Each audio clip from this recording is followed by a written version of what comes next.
भयानक खौफनाक मॉन्स्टर जैसा था। सू एक हाइब्रिड बन चुकी थी। उसकी दिमागी हालत इतनी खराब हो गई कि उसने एहसास नहीं किया अब वो क्या है, वो दुनिया के सामने जा भी सकती है कि नहीं। उसने अपने इस हाइब्रिड चेहरे के ऊपर ही सू की तस्वीर लगाई और अपने शो पे चली गई। जैसे ही वो स्टेज पे माइक के पास पहुंचती है, वहां जाकर उसके मुंह से फोटो गिर जाती है और सबको उसका भयानक हाइब्रिड चेहरा दिख जाता है, जो दिखने में बहुत क्रीपी था।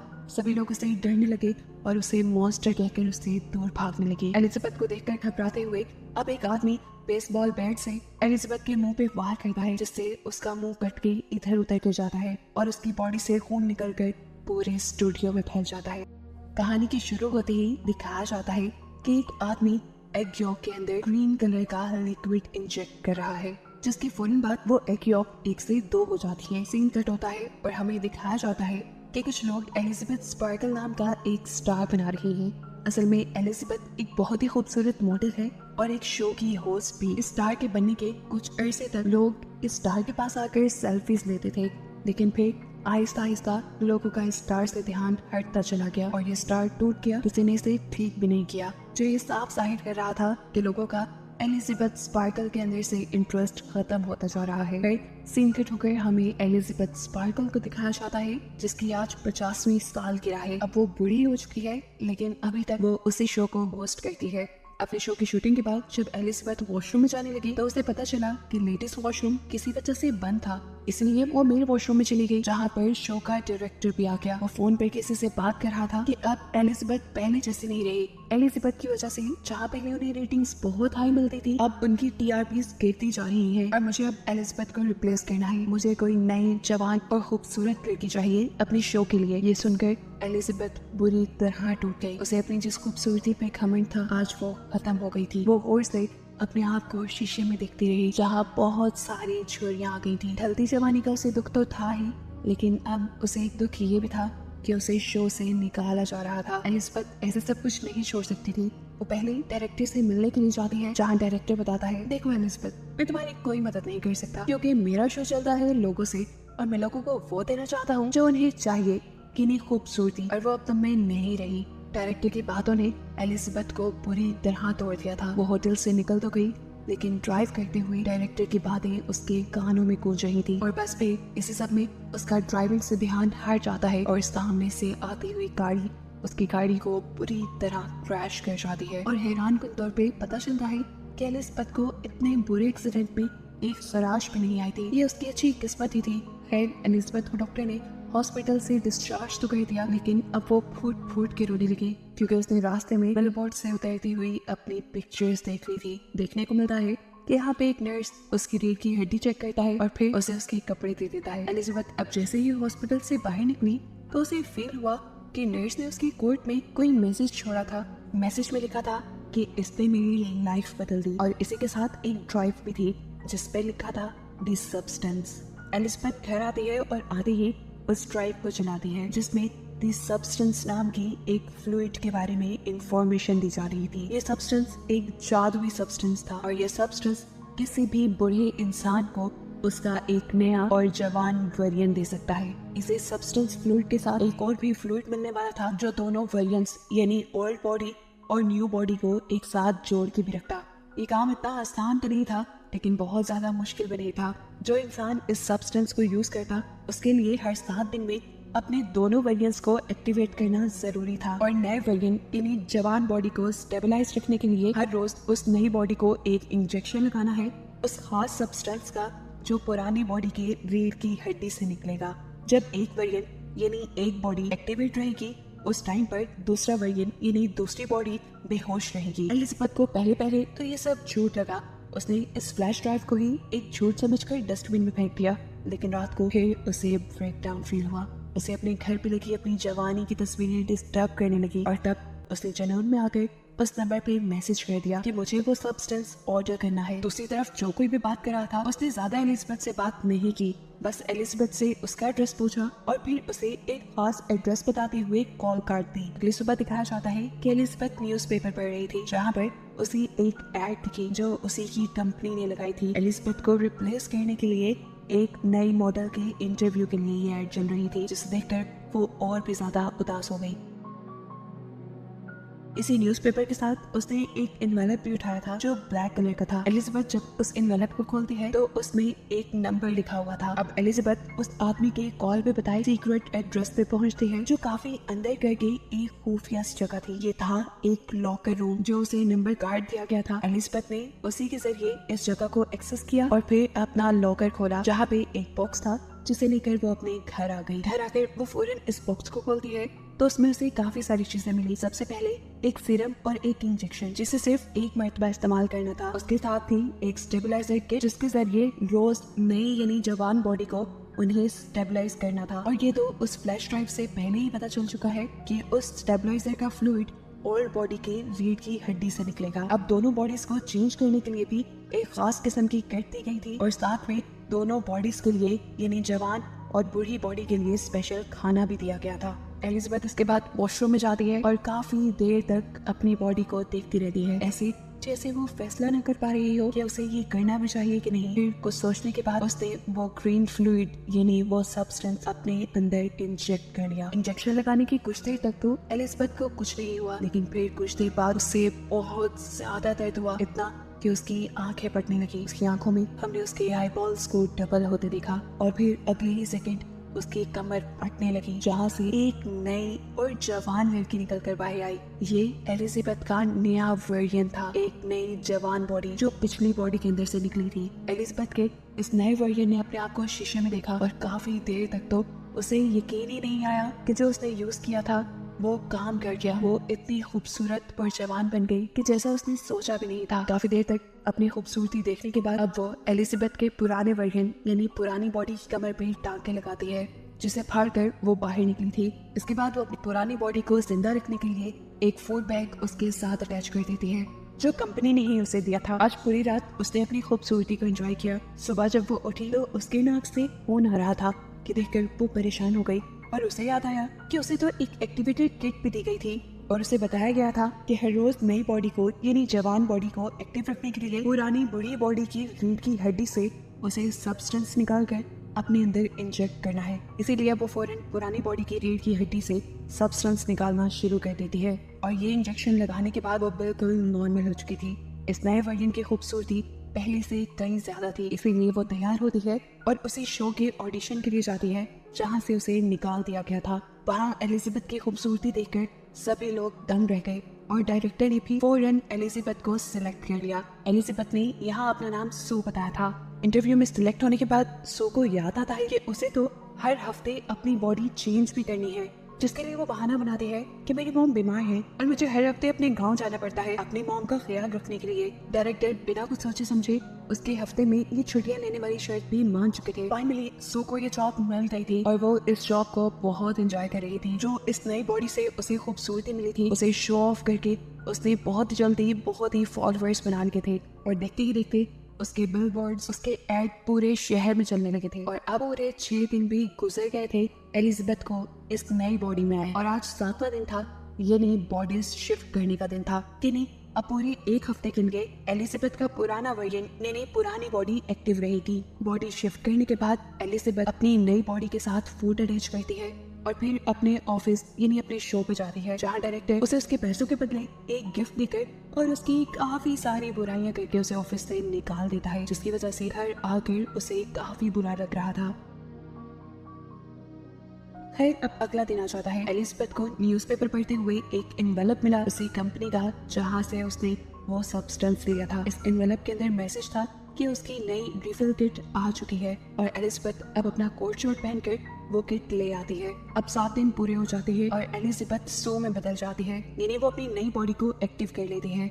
अब इस नई बॉडी ने तो दुनिया के सारे मजे लेने थे, ऐसे में वो कभी घर पे होती कभी ना होती, उसकी सच्चाई खुल भी सकती थी। इसलिए उसने फैसला किया कि वो अपने घर की ही एक दीवार तोड़कर एलिजाबेथ की पुरानी बॉडी को वहाँ छुपा कर रखेगी। सू की इस खटर पटर से इतना शोर हो रहा था कि उसके नेबर्स भी परेशान होने लगे और जब एक नेबर आकर उससे कंप्लेन करने लगा तो सू की खूबसूरती को देखकर वो कंप्लेन भी नहीं कर पाया। उल्टा उसने बोला, अगर कोई मदद चाहिए हो मुझे बुला लेना, मैं पास में ही रहता हूँ। लेकिन सू तो सीक्रेट काम कर रही थी, किसी की मदद उसे चाहिए नहीं थी, इसलिए बड़े नखरेले अंदाज में उसने अपने नेबर के मुंह पे ही दरवाजा बंद कर लिया और फिर वो अंदर आई और कई घंटे लगाकर उसने अपना काम पूरा कर लिया। यानी उसने अपने घर के अंदर ही एक खुफिया कमरा बना लिया जिसके अंदर उसने एलिजाबेथ की पुरानी बॉडी छुपा दी। अब क्योंकि एलिजाबेथ की जगह सू ने ले ली थी और सू मशहूर होने वाली थी, इसलिए उसने एलिजाबेथ की सारी जवानी की फोटोज भी उसी के साथ छुपा दी। एलिजाबेथ को अपनी इस नई बॉडी में इतना मजा आ रहा था कि इस समय वो भूल ही गई कि आज शिफ्टिंग का दिन था। उसकी पुरानी यानी एलिजाबेथ वाली बॉडी का खाना खत्म हो रहा था और आज उसे अपनी बॉडी शिफ्ट करनी थी। सू अपने एक दोस्त को घर भी ले आती है। घर आकर जब वो अपने काम में बिजी थी तो एकदम से उसे अपने नाक से खून बहता फील हुआ और अजीब उसकी बॉडी में सनसनाहट शुरू हो गई। वो समझ गई कि अब उसकी बॉडी शिफ्ट करने का टाइम है, लेकिन बॉडी शिफ्ट करने के बजाय उसके दिल में लालच आ गया। उसने कुछ और ज्यादा देर अपनी इस नई बॉडी में रहने का फैसला किया और एलिजाबेथ की बॉडी से सब्सटेंस निकाल कर अपनी बॉडी में इंजेक्ट कर लिया, जिससे वो तो ठीक हो गई, लेकिन एलिजाबेथ की बॉडी के साथ क्या होगा ये आगे पता चलेगा। 7 दिन और सो ने ऐसे ही गुजारे और फिर बॉडी शिफ्ट की। जब वो एलिजाबेथ वाली बॉडी में आई तो उसने देखा कि उसकी एक उंगली गल चुकी थी और ये सरासर उसकी लापरवाही की वजह से हुआ था, यानी उसने वक्त पे अपनी बॉडी स्विच नहीं की थी। एलिजाबेथ अब टेंशन में कंपनी में कॉल करती है और उनसे पूछती है कि मैंने अपना एक साइकिल मिस कर दिया, मैंने अपनी बॉडी स्विच नहीं की जिसकी वजह से मेरी एक उंगली खराब हो गई है, इसे ठीक करने का क्या सोल्यूशन है। तब कंपनी ने जवाब दिया इसका कोई हल नहीं, जो हो गया सो हो गया। और ये सुनकर वो बहुत ज्यादा डर गई। कंपनी ने उसे बताया कि तुम 2 नहीं हो, तुम हो एक ही बॉडी से निकली है तुम्हारी वो नई बॉडी भी, इसीलिए तुम्हें ध्यान रखना होगा। एलिजाबेथ अब अपनी नई रिफिल किट में निकल आई। अपनी रिफिल से लेने के बाद वो एक रेस्टोरेंट में गई जहाँ पर उसे एक बूढ़ा आदमी नजर आया जो उससे अजीबोगरीब बातें करने लगा था। एलिजाबेथ ने नोट किया कि उसके हाथ पे बिल्कुल वैसा ही निशान है जैसा हॉस्पिटल में नर्स के हाथ पे उसने देखा था, यानी ये उस नर्स का पुराना बूढ़ा वर्जन था। ये बूढ़ा आदमी उससे पूछता है क्या तुम्हारी नई बॉडी ने तुम्हें खाना तो नहीं शुरू किया। ये सुनकर वो घबरा गई और वहाँ से उठकर भाग निकली। एलिजाबेथ अब अपने घर आ जाती है। वो इस पुराने वर्जन में भी खुश रहना चाहती थी, इसीलिए उसने अपने एक दोस्त को कॉल की मिलने के लिए। वो बहुत ही प्यारा तैयार हुई, उसने बहुत प्यारे कपड़े पहने और बिल्कुल सू जैसा यानी अपने नए वर्जन जैसा मेकअप किया। तैयार होकर वो बाहर निकलने ही वाली थी कि उसे बाहर लगे हुए सू के पोस्टर्स नजर आ गए, जो देखते ही उसका सारा कॉन्फिडेंस लूज हो गया और उसने अपने मेकअप, अपना बाल, सब कुछ उछाल लिया। वो अब पागल होने लगी थी। अपनी डिप्रेशन के चलते वो बहुत ज्यादा खाना खाती है और फिर सो जाती है। दिन का टोकर हमें दिखाया जाता है कि अब एलिजाबेथ ने बॉडी स्विच कर ली थी और ये टाइम था उसके शो का। एलिजाबेथ अब डांस कर रही थी, यानी अपनी शो की शूटिंग कर रही थी। तभी अचानक उसकी लोअर बॉडी पर हम्प आ जाता है, जिसे देखते ही वो कंफ्यूज होकर शूटिंग छोड़कर वॉशरूम में चली जाती है। उसने इस हम्प को स्क्रॉल करते हुए अपने बेली बटन से जब बाहर निकाला तो उसे पता चला ये एक चिकन था जो रात में एलिजाबेथ ने कहा था। ये देखते ही वो बहुत ज्यादा डर गई और उसकी आंख खुल गई। पता चला ये सब एलिजाबेथ का एक ख्वाब था। सुबह होने पर अब सच में उसने अपनी बॉडी स्विच की और अपने शो के लिए चली गई, लेकिन वहाँ जाते ही वो ये देखकर घबरा गई कि शो के लोग शूटिंग का सामान पैक कर रहे थे और उन्होंने उसे बताया कि अब से ये शो नहीं चलेगा। घबरा कर वो डायरेक्टर के पास गई तो डायरेक्टर ने उसकी परेशानी खुशी में बदल दी, ये कहते हुए कि अब वो ये आम सा शो नहीं करेगी बल्कि वो तो न्यू ईयर ईव होस्ट करेगी। ये सुनते ही उसकी तो खुशी का ठिकाना ही नहीं रहा और उसने बिना कुछ सोचे समझे हाँ कर दी। हालांकि न्यू ईयर ईव वो दिन था जब उसे अपनी बॉडी स्विच करके एलिजाबेथ की बॉडी में जाना था। इस चीज की परवाह न करते हुए अब सू काफी दिन तक अपने इस नए वर्जन में, इस नई बॉडी में ही रहती है और इसे एक्टिव करने के लिए एलिजाबेथ यानी अपनी पुरानी बॉडी से स्टेबलाइजर निकाल कर अपनी बॉडी में इंजेक्ट करती रहती है, जिसका असर एलिजाबेथ की पुरानी बॉडी पर हो रहा था।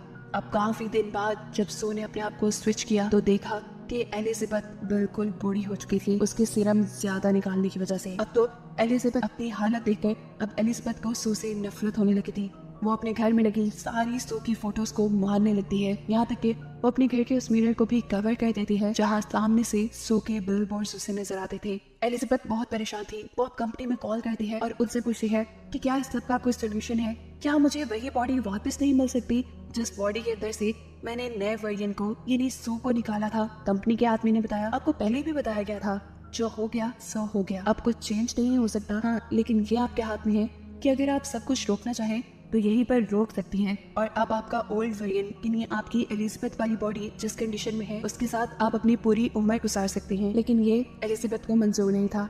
अब खैर एलिजाबेथ को कॉल आई शो की और उसने फौरन दोबारा से अपनी बॉडी स्विच कर ली। बॉडी स्विच करते ही उसने एलिजाबेथ यानी ओल्ड बॉडी के अंदर से एक साथ 3 महीने का सब्सटेंस निकाल कर अपनी बॉडी के अंदर इंजेक्ट कर लिया। 3 महीने तक एलिजाबेथ ने सू की पार्टी में बहुत एंजॉय किया और फिर न्यू ईयर ईव की ठीक एक रात पहले उसका फ्लूइड खत्म हो गया। वो आज भी एक लड़के को अपने घर लाई हुई थी और तभी उसे फील हुआ कि उसकी बॉडी के ऑर्गन्स फटने लगे हैं। ये फील होते ही वो फौरन एलिजाबेथ की ओल्ड बॉडी से सीरम निकालने चाहती है, लेकिन आज सीरम निकला ही नहीं। ये देखकर वो बहुत ज्यादा घबरा गई और उसने कंपनी में कॉल की और पूछा कि एलिजाबेथ की बॉडी से सीरम नहीं निकल रहा, अब क्या करना चाहिए मुझे। तब कंपनी वाले उसे बताते हैं कि अगर उस बॉडी से सीरम नहीं निकल रहा इसका मतलब आपने सारा सीरम यूज कर लिया है और अब आपको नए सीरम बनने तक का इंतजार करना पड़ेगा। तब तक आप अपनी बॉडी स्विच कर लें। सू की हालत इस कॉल के साथ ही बहुत ज्यादा खराब हो चुकी थी। वो अब कुछ भी सोचे समझे बगैर अपनी बॉडी को स्विच करने लगती है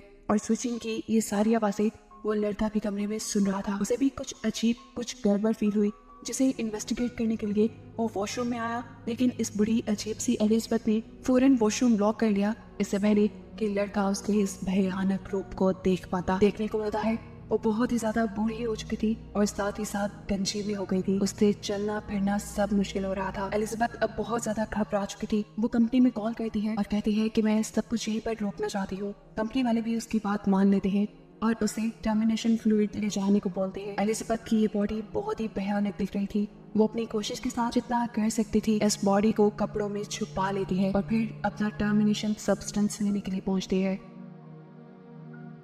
टर्मिनेशन सब्सटेंस लाने के बाद वो इसको सू की बॉडी पे लगाने ही वाली थी तो तभी उसे कंपनी की मैनेजर की कही बात याद आई कि अगर तुमने एक मरतबा ये टर्मिनेशन इंजेक्ट कर लिया तो फिर जिस बॉडी में इस टाइम तुम हो हमेशा वैसे ही रह जाओगी। ये सोचते ही उसने सीरम इंजेक्ट नहीं किया।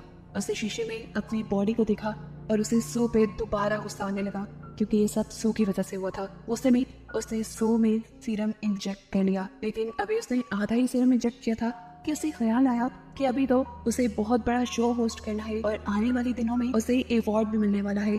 उसे वो अवार्ड भी लेना था। उसे अपनी तारीफें सुननी थी जैसे पहले लोग उसके क्या करते थे। इस लालच में उसने आधा सीरम बाकी सू को इंजेक्ट नहीं किया और फिर वो सू को उठाने लगी। काफी देर तक उसे जगाने की कोशिशों के बाद जब सू नहीं जागती तो वो बॉडी स्विच करने का सोचती है, लेकिन जब बॉडी स्विच भी नहीं हुई तब एलिजाबेथ ने अपनी रीढ़ की हड्डी से एक्टिवेटर निकालकर सू को लगा दिया और सू एक्टिवेट हो गई। यानी एक वक्त में एलिजाबेथ के दोनों वेगन एक्टिवेट हो गए थे। एक्टिवेट होते ही जब सू ने ये देखा कि एलिजाबेथ उसे टर्मिनेट करने वाली थी तो उसे बहुत गुस्सा आया। उसने अपने गुस्से में एलिजाबेथ को इतना मारा, इतना मारा, इतना मारा कि आखिर उसका सर क्रैश हो गया और वो मर गई। एलिजाबेथ को मारने के बाद उसे एहसास हुआ था कि उसने बहुत गलत कर लिया। अब तो उसे एक्टिवेटर सब्सटेंस भी नहीं मिलने वाला था। खैर अब वो यहाँ से सब कुछ साफ करती है और अपने न्यू ईयर प्रोग्राम के लिए चली जाती है। जहाँ जाते ही क्राउड ने बहुत जोश से उसे वेलकम किया। उसे सब बहुत अच्छा लग रहा था, लेकिन तभी अचानक उसे अपनी बॉडी में कुछ अजीब महसूस होने लगा। उसके नाक से खून आने लगा और वो घबरा कर वॉशरूम में आ गई। उसने जैसे ही मुंह खोला तो उसके 2 दांत टूट कर गिर गए। उसने मुंह खोल के जैसे ही अपने 2 दांतों को और टच किया तो वो भी टूट कर गिर गए और तब उसे एहसास हुआ कि असली एलिजाबेथ के मरने की वजह से उसकी बॉडी खोखली हो गई है। अब उसे अगर किसी भी तरह जिंदा रहना था तो उसे एक्टिवेशन सीरम लगाना था, जिसके लिए वो अपने घर की तरफ बढ़ जाती है। लेकिन जब वो लिफ्ट में थी तभी उसका एक नील और एक कान कटकर गिर गया। वो बुरी तरह घबरा गई, लेकिन तभी लिफ्ट में कोई और इंसान भी आ गया और उसके यहाँ खड़े रहने तक वो अपने आप को बिल्कुल भी घबराया हुआ नहीं दिखाना चाहती थी। उसने बिल्कुल ऐसी एक्टिंग की जैसे कुछ भी ना हुआ हो और फिर जल्दी से वो अपने घर आ गई। अब सू जैसे ही जाकर एक्टिवेशन सीरम लगाती है तो कुछ नहीं होता। तब उसे याद आता है कि उसके पास तो सब्सटेंस भी रखा है जो उन्हें बस एक ही मरतबा यूज करना था। उसने कुछ भी सोचे समझे बगैर यह सब्सटेंस अपने अंदर इंजेक्ट कर लिया और ये करते ही सू को बहुत ज्यादा दर्द हुआ। पहले की तरह उसकी बॉडी कमर से फटी और अंदर से एक सू और एलिजाबेथ का मिला जुला अजीब सा वर्जन बाहर निकल आया जो दिखने में किसी भयानक खौफनाक मॉन्स्टर जैसा था। सू एक हाइब्रिड बन चुकी थी। उसकी दिमागी हालत इतनी खराब हो गई कि उसने एहसास नहीं किया अब वो क्या है, वो दुनिया के सामने जा भी सकती है कि नहीं। उसने अपनी इस हाइब्रिड चेहरे के ऊपर ही सू की तस्वीर लगाई और अपने शो पे चली गई। जैसे ही वो स्टेज पे माइक के पास पहुंचती है वहां जाकर उसके मुंह से फोटो गिर जाती है और सबको उसका भयानक हाइब्रिड चेहरा दिख जाता है जो दिखने में बहुत क्रीपी था। सभी लोग उससे डरने लगे और उसे मॉन्स्टर कहकर उससे दूर भागने लगी। एलिजाबेथ को देखकर घबराते हुए अब एक आदमी बेसबॉल बैट से एलिजाबेथ के मुंह पे वार करता है जिससे उसका मुंह कट के इधर उधर गिर जाता है और उसकी बॉडी से खून निकलकर पूरे स्टूडियो में फैल जाता है। सभी लोग घबराकर वहां से चले गए और एलिजाबेथ की बॉडी अजीबो गरीब टुकड़ों में डिवाइड होते हुए किसी कीड़े की तरह रेंगते हुए वहां से बाहर निकल आई, जहाँ नीचे बिल्कुल एलिजाबेथ स्पार्कल का स्पैर बना हुआ था। उसकी पूरी बॉडी खत्म हो चुकी थी और बस अब एलिजाबेथ का चेहरा ही अजीब हालत में उस टायर के ऊपर लेटा हुआ था, जो आसमान की तरफ देखते हुए मुस्कुरा रहा था। और एकदम से वो भी फट गए, यहाँ पे बस खून रह गया, जिस खून को अगली सुबह यहाँ पे काम करने वाले आदमियों ने साफ कर दिया। और बस यही दिखाते हुए ये कहानी यहाँ खत्म हो गई।